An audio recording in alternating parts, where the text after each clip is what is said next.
Okay, so this video is about draft angles. Okay, now draft angles are used in all moulding processes. Okay, now as designers, we often design shapes that are sort of squares and rectangles. But the problem with this is if we give this to a mould maker, they can't actually get a mould to work with just a complete right angle, and that's why you'll never see any electrical product that has an exact right angle on it. There's always a very slight angle, and that's called a draft angle, and this basically means that when you've got that mould, you can get it out, okay? Because if you've got it stuck in, effectively that product is worthless. You won't be able to use it, okay? So there's draft angles on every single plastic-based product, okay?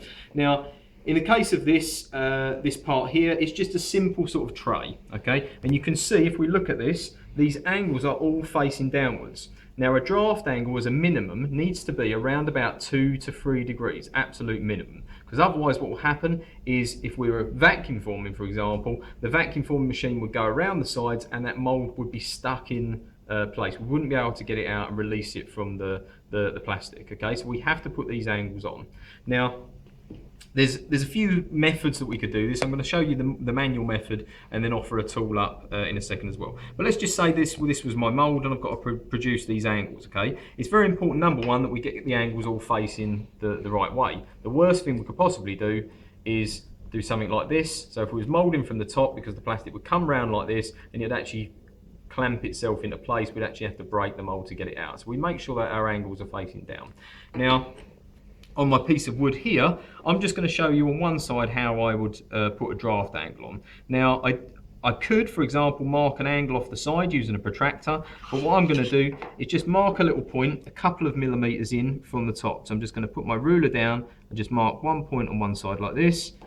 So I get a straight line, I'm going to put a point on the other side like this, and then connect these two lines up. So I'm just putting my pencil down and just marking this line across like that. So that tells me that on the top, this is my waste area. So I'm going to take this piece out and I'm going to produce that as an angle down the side. Now, if I want, I could go to the side of the piece of wood there and find out where that part starts and ends and then just draw the angle on the side as well. And I can do the same on the other side, because this obviously allows me to check at all sides that I'm making sure that I don't go over my line. So I'm just going to place that in there. You can see there's a very slight angle on the side. I've marked out what I'm going to take off the top as well, and I've got that mark on the side there with my little bit of waste area.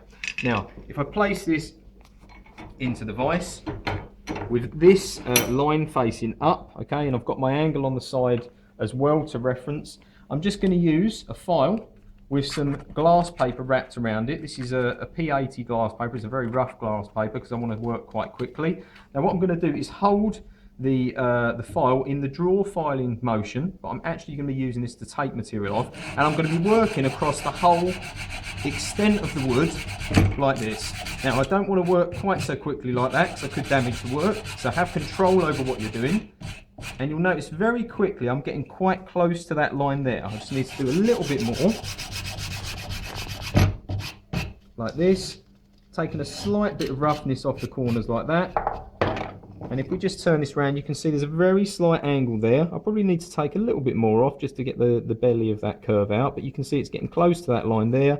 And I'm checking the other side as well that I've got that same angle there. It's actually rubbed off because of the sandpaper, but I can see that I've got that draft angle. You can see there's a very slight angle on the side compared to my 90-degree side. We can check it on the other side as well. There's a very slight angle there compared to the straight 90-degree edge. So that was the manual method of using the file, okay?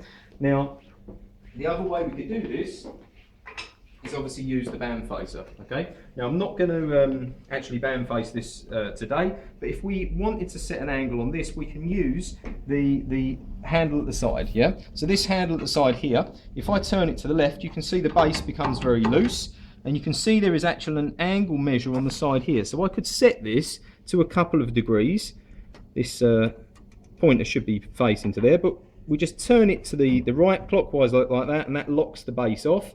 And you can see there is an angle already produced here, and the angle is facing downwards, okay? So if I was to do it angling like this, the angle would be produced in a downward motion like this. So I just have to make sure that I put the angle on the same for each side, and I'm controlling the fact that this work has to go in square. It has to go in at a 90-degree angle, because otherwise I could work, I'm exaggerating here, but I could work on one side more than the other, and the angle wouldn't be square from one side to the other and symmetrical. So if I was going to do it by hand, I'd have a lot more control over what I'm doing, because I'm always watching what I'm doing. I can do it on the band facer as well, but obviously it will work much quicker and I have a lot less control. So it's about you choosing the method that you feel most confident with.